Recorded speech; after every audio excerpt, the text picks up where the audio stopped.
They say home is where you feel safest.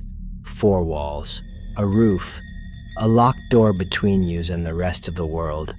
But what happens when the thing you fear isn't out there? It's already looking in. Tonight, I want to share with you a story that still keeps me awake.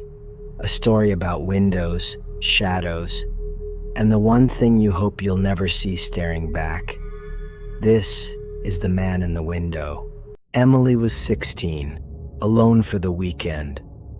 Her parents had gone out of town, trusting her to hold down the house. She'd done it before. Netflix, snacks, a little homework. Nothing unusual. But at 10:17 that night, she noticed something strange. In the reflection of her window, past her own shadow, there was a man standing outside in the dark, watching. Emily spins around for a better look, but the yard is empty, only swaying trees in the wind. She exhales nervously. She told herself it was nothing, a trick of the light, maybe her tired eyes. She pulled the curtains shut, but when she turned back to her desk, her reflection showed him again, closer this time. Yet, outside the curtains, nothing but the still blackness of night. Emily turns off the computer and heads to the living room, sits on the couch, phone in hand as the TV flickers with static.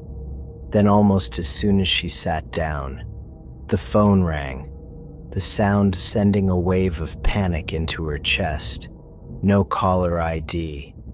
Against her better judgment, she answered with a soft yet startled hello, and a voice, deep and calm, whispered, "Why did you close the curtain?" A static laugh hisses through the line. She drops the phone. Silence follows, only to be broken by another buzz. The hallway lights start to flicker as Emily runs through the house, ignoring the phone's ring in the background, checking locks.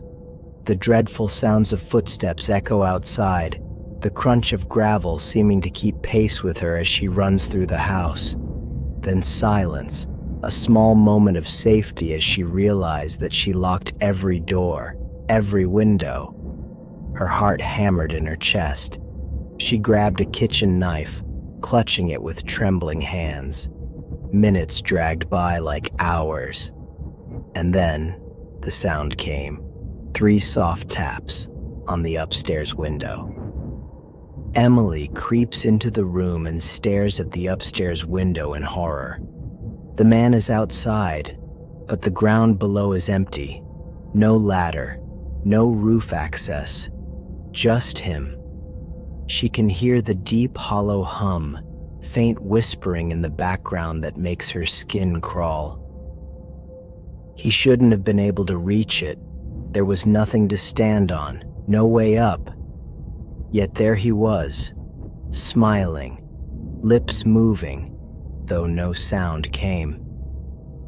She backed away, and then every light in the house went out.